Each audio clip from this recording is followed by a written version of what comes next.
सभी छात्रों को गुड मॉर्निंग, गुड इवनिंग। सभी भाई बंधुओं को, माता पिताओं को, उनके सभी जनों को मेरे तरफ से प्रणाम है। आप सभी अपने बच्चों के इस चैनल के माध्यम से जोड़िए जो शिक्षा जगत के लिए है। ठीक, आपका छोटा हो चाहे बड़ा बच्चा यदि पढ़ाई कर रहा है उसके लत की पढ़ाई की लत पे लाइए और फालतू चीज़ें पे ना करें, जिससे बच्चों की जैसे जिस चीज़ का लत लग जाता है लोगों को रुलाने में भी बहुत समय लगता है। इसलिए शिक्षा लाइन में है, शिक्षा यानी शिक्षा से जुड़े हुए हैं, तो शिक्षा के केयर का ध्यान रखिए सभी आप परिवारजनों। लैंग्वेज हमारा क्या है, यूपी टेट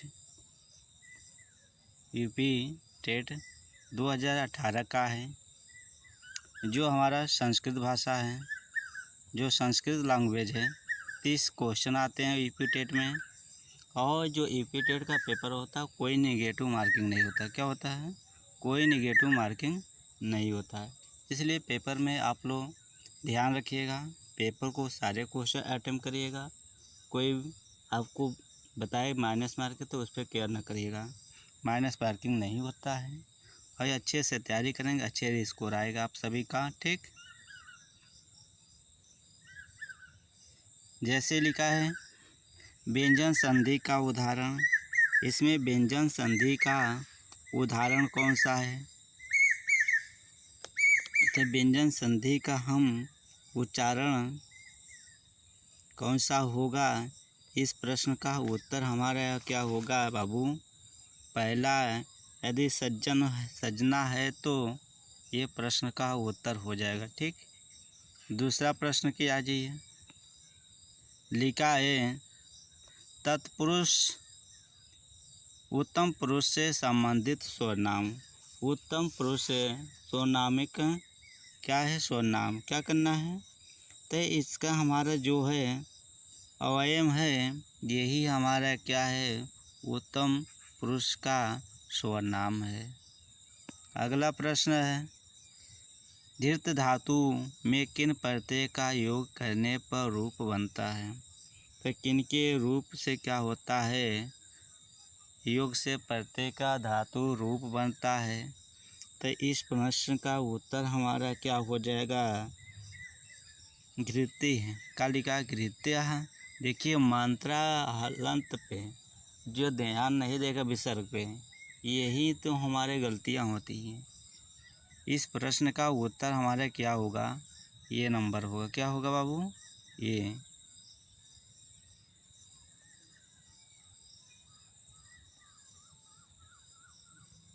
इस प्रश्न का उत्तर ए नंबर हो जाएगा। ठीक, दूसरा लिखा है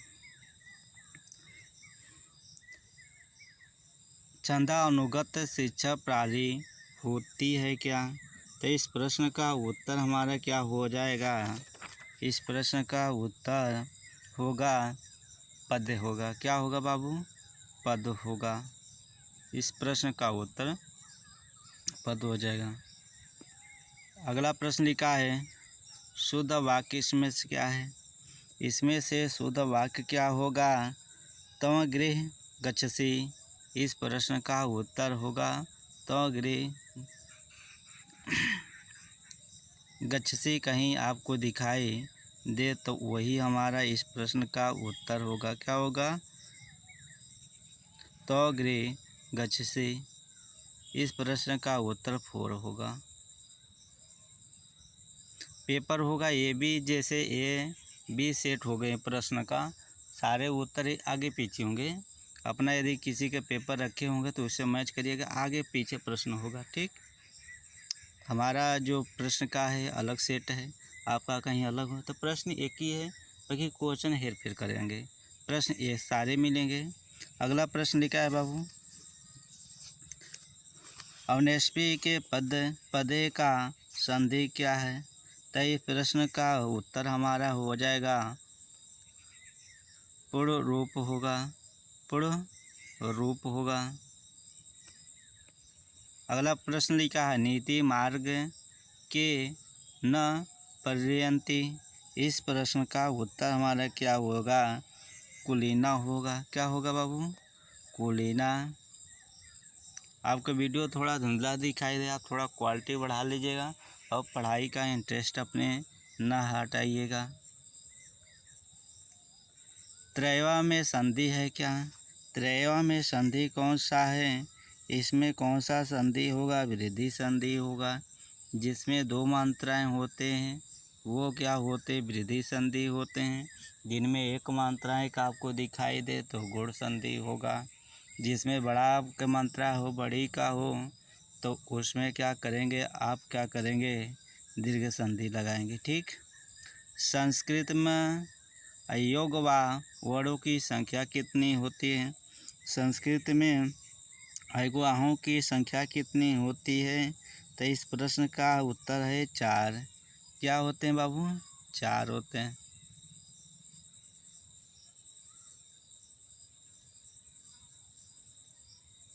अगला प्रश्न का अनुरूपम में समास है।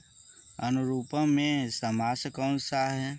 इस प्रश्न का उत्तर हमारा क्या हो जाएगा?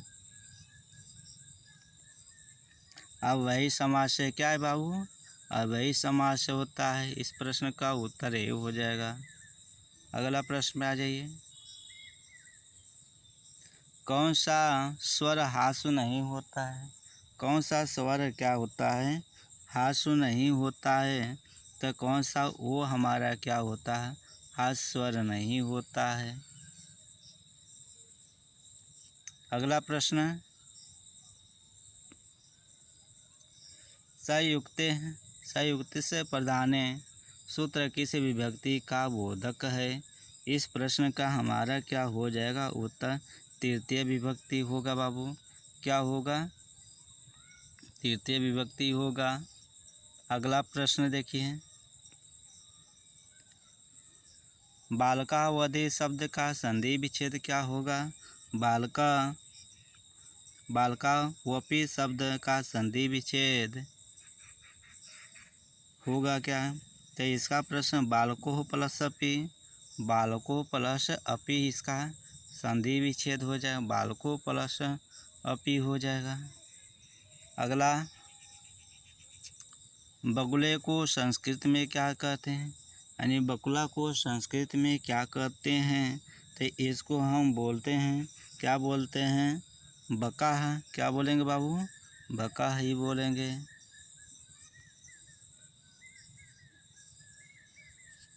अगला प्रश्न,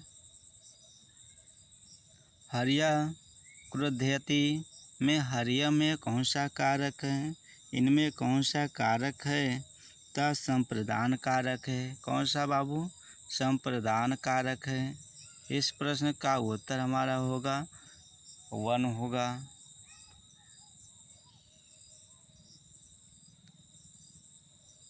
अगला प्रश्न, अस्मद शब्द का षष्ठी बहुवचन रूप होगा क्या? तो इस प्रश्न का उत्तर हमारा क्या होगा? ना होगा। क्या होगा? ना। देखिए, छोटे छोटे गलतियाँ भी हम लोग चाहे जिसने पढ़ा उसके लिए अलग है, जो नहीं पढ़ा उनके लिए कठिन तो ही है। जैसे पूछा अस्मद शब्द का षष्ठी बहुवचन रूप क्या होगा? तो इस प्रश्न का उत्तर है हमारा क्या? ना। क्या है? ना। अस्मद माने मैं होता है। क्या होता है बाबू? अस्मद माने मैं होता है।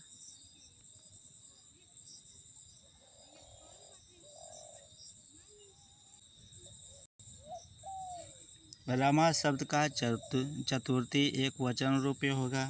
रमा शब्द का चतुर्थी एक वचन क्या होगा? जैसे आप लोग एक वचन, द्विवचन, बहुवचन ही पढ़ते हैं। कारक जैसे लिखा रहता है रमा रमाः रमाम रमया रमय रमायः रमाय रमयामम हे रमे। इसी तरह प्रथमा, द्वितीय, तृतीय, चतुर्था ये सभी इनके क्या होते हैं? बने रहते हैं। जैसे कारक हम पढ़ते हैं उसी तरह इनके कारक बने रहते हैं। ठीक। तब पूछा रमा शब्द का चतुर्थी एक वचन। अब एक वचन में चतुर्थी क्या होगा? आगे इसका रमा रमाम रमय रमय है। तो आपको कहीं रमय लिखा है वही हमारा इनका क्या है, चतुर्थी एक वचन है। अब देखिए पितृ माने पिता के करा पितृ शब्द का सप्ती एक वचन रूप क्या है। अब इनके पितृ के जो है पिता है, पिता का पूछा है कौन सा सप्ती यानी सतवा एक वचन क्या होगा। तो एक वचन क्या होगा, जैसा लिखा इसका पढ़ा जाता है, पिता पित्रम पित्रा है पिते, पितुः पितुः पितृ हे पितः। अब आपको कहीं मिला इसका एक वचन तो क्या होगा, अब इसका आपको कहीं पितृ लिखा हो, यही हमारा सतवी एक वचन का इनका है। ठीक, अगला प्रश्न लिखा है, एक प्रत्याहार के अंतर्गत वर्ण आते हैं। एक प्रत्याहार के अंतर्गत कौन से वर्ण आते हैं। तो इस प्रश्न का उत्तर होगा ई उ री ली, ई उ री ली। तो इस प्रश्न का उत्तर हमारा क्या होगा, ई उ री ली। तो इस प्रश्न का उत्तर हमारा क्या होगा, एक हो जाएगा। महेश्वर सूत्र की संख्या कितने होते हैं बाबू, महेश्वर सूत्र की संख्या कितने होते हैं, 14 होते हैं। किसने दिया, पानी के महेश्वर सूत्रों की संख्या यदि पूछे तो कितने होंगे, 14 होंगे। जैसे पहला यदि पूछा आयुड़ होता है, दूसरा क्या ऋक होता है, तीसरा क्या होता है ओणम होता है। अब इसी तरह इनके 14 सूत्र बने हैं। जब इन पे चर्चा किया जाएगा तो इनके विस्तार से बताया जाएगा। ठीक, इनके महेश्वर सूत्रों की संख्या कितनी है बाबू, 14 है। अगला प्रश्न पे आ जाइए। अगला प्रश्न लिखा है बाबू, ढ का उच्चारण स्थान किससे होता है। अब क का उच्चारण स्थान किस पे होता है बाबू, कंठ याद रखिए। जितने हमारे क ख ग घ अंग ये सारे जितने आएंगे हमारे क्या होंगे, क का उच्चारण होंगे। जैसे फिर से बोल रहा है, क ख ग घ ये सारे जैसे बोला गया इस शब्द का हमारा उच्चारण स्थान से क्या होगा। तो इसका हमने सॉरी एक बार कर रहा हूँ, हमने गलत बोल दिया शब्द को। जैसे क से कंठ बोला जाता है, दूसरा हुआ क से कंठ, उसी तरह च से बोला जाता है तालु बोला जाता है। इसे क हो गया, फिर च हो गया, फिर ट हुआ, तो कंठ हो गया, तालु हो गया, मुर्दा हो गया। तो मुर्दा में देखिए कौन से ट आते हैं, ठ आते हैं, ड आते हैं। तो आपको ड दिखाई दे रहा था, इसलिए इस प्रश्न का उत्तर क्या होगा बाबू, क्या होगा 4 नंबर। हमने उस पर ऑप्शन लगा था, हमने नज़र उस पर पड़ गया, इसलिए हमारे मुँह से शब्द का गलत जवाब निकल गया। इसलिए आपसे क्षमा का मांगता हूँ, क्योंकि हमने उस पर ध्यान नहीं रखा। इसलिए जब भी हो अक्षर पे ध्यान रखेंगे तभी प्रश्न का उत्तर सही होगा। अगला लिखा है, सभी भाई बंधुओं पे ध्यान रखिए। प्रश्न पे सौरभ्यम पद में प्रयुक्त तत्पुरुष समास किस विभक्ति का है।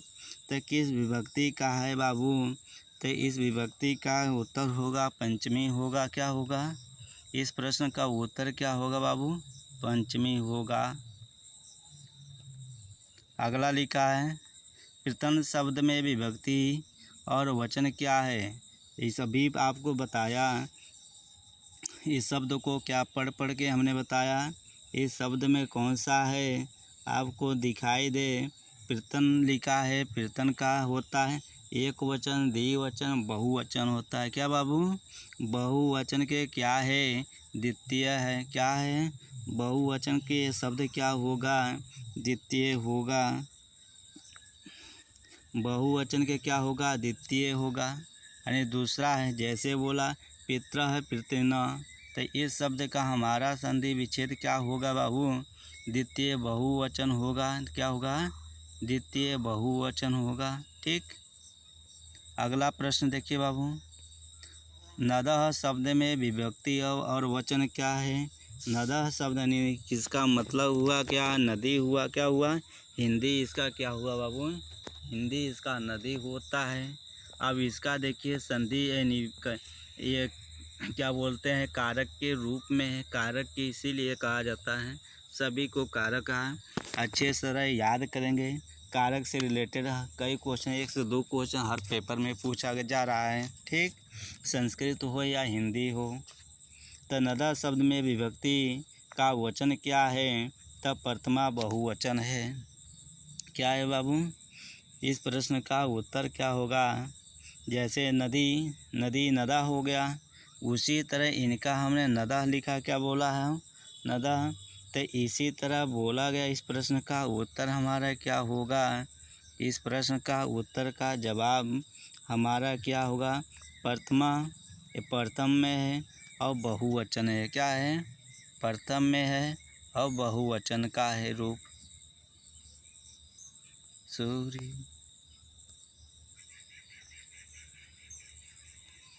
ये क्या होगा? प्रथम है बाबू, बहुवचन है। ठीक। अगला प्रश्न लिखा है, अगला प्रश्न लिखा षड्वती हिंदी संख्या का बोधक है। तो इसका करा, षड्वती हिंदी संख्या का बोधक कितना है? इसे बोलते हैं 96 बाबू। क्या बोलते हैं? 96। आपको कहीं लिख रहा है, यही 96 लिखा है। 96। सब लोग वह पढ़ते हैं, वह का उच्चारण की जगह पर। ठीक। आपको गणित का भी मिलेगा। गणित का हमने हो रहा है, इसकी अलग से कुछ इसके मैथड हैं, उनके अलग से टाइपिंग किया जा रहा है। उसके बाद आपको मैथ का मिलेगा। आप चैनल को यदि हमारे वीडियो को चाहना चाह रहे हैं या पढ़ना चाह रहे हैं और आपको थोड़ा अच्छा लग रहा है तो सब्सक्राइब कर लीजिए। कोई भी वीडियो किसी भी जॉब के लिए हम आपसे यदि बनाएंगे वीडियो तो सब्सक्राइब किए तो आपको तुरंत मिलेगा। आपके भाई बंधु सिस्टर वगैरह कोई हों, उनको आपके इस वीडियो से जो भी सूचना मिल जाएगा। आते हैं, फालतू चीज़ों को नहीं बनाता, मेन चीज़ों को हमने कवर करता हूँ। जैसे लिखा, भवत क्रियापद में प्रयुक्त लकार पुरुष और वचन है। तो इस प्रश्न का उत्तर हमारा क्या हो जाएगा बाबू? इस प्रश्न का लोट मध्यम बहुवचन है। लोट क्या होगा? मध्यम बहुवचन होगा। इस प्रश्न का उत्तर 4 होगा। अगला लिखा, देखिए हमने कहा स्वरनाम शब्द नहीं है। इनमें कैसे कौन सा स्वरनाम शब्द नहीं है? अपि हमारा जो स्वरनाम शब्द नहीं होता है, अपि जो होता है ये स्वरनाम शब्द नहीं होता है। अगला लिखा है बाबू प्रश्न, स्वस्थित पद के योग में प्रयोग की जाने वाली विभक्ति कौन सा है? इसमें कौन सा विभक्ति प्रयोग किया जाता है? इस प्रश्न में चतुर्थी होता है। क्या होता है बाबू? चतुर्थी होता है। अगला प्रश्न लिखा है, कादंबरी ग्रंथ के रचनाकार कौन है? कादंबरी ग्रंथ के रचनाकार कौन है? कादंबरी का आप सुनेंगे बाणभट्ट होते हैं। उत्तर रामचरितम लिखा है, इसका लेखक कौन? भभूति हैं। दूत वाक्यम लिखा भाष्य है। रत्नावली किसका है? श्रीहर्ष है। तो कादंबरी किसका है बाबू? बाणभट्ट महोदय जी का है। आखिरी आपका प्रश्न है 90 लिखा है। देखिए कितना सर जो कठिन पेपर क्वेश्चन होते हैं वो पहले होते हैं और जो सरल होते हैं वो बाद में दिखाई देते हैं। इसलिए पहले पेपर जाने से पहले आप लोग का निगाह में ये बना रहे, सरल प्रश्न के तरफ से आप क्या करेंगे? शुरुआत करेंगे। उसके बाद क्या करेंगे? कठिन प्रश्न पे ध्यान धरेंगे। क्या करेंगे? ध्यान धरेंगे। अभी बोला गया कादंबरी वाला का प्रश्न का उत्तर हमने बोला बाणभट्ट जी बोले थे। क्या बोले थे बाबू? बाणभट्ट जी। 90 प्रश्न लिखा है, महाकवि कालिदास द्वारा रचित नाटक कौन सा है? तो इस प्रश्न का उत्तर हमारा क्या होगा बाबू? मालविका ग्राम्यस्त्रम होता है। इस प्रश्न का उत्तर हमारा क्या होगा? ए नंबर होगा। मालविका ग्राम्यस्त्रम होता है। इस प्रश्न का उत्तर होता है। आप सभी भाई बंधुओं मेरे वीडियो को शेयर कर दीजिएगा ईमानदारी से। यदि आपको पसंद आए तो लाइक ज़रूर कर लीजिएगा और सभी आगे संबंधियों को भी वीडियो को शेयर कर दीजिएगा, जिससे वो भी अपनी पढ़ाई को थोड़ा इंटरेस्ट और मजबूती लाएँ, थोड़ा पेपर देने से पहले अपनी तंदुरुस्ती ला लें। ठीक, आप सभी माताओं पिताओं भाई बंधुओं को मेरे तरफ से जय हिंद। उन सभी को चरणों का प्रणाम है। जय हिंद, जय भारत।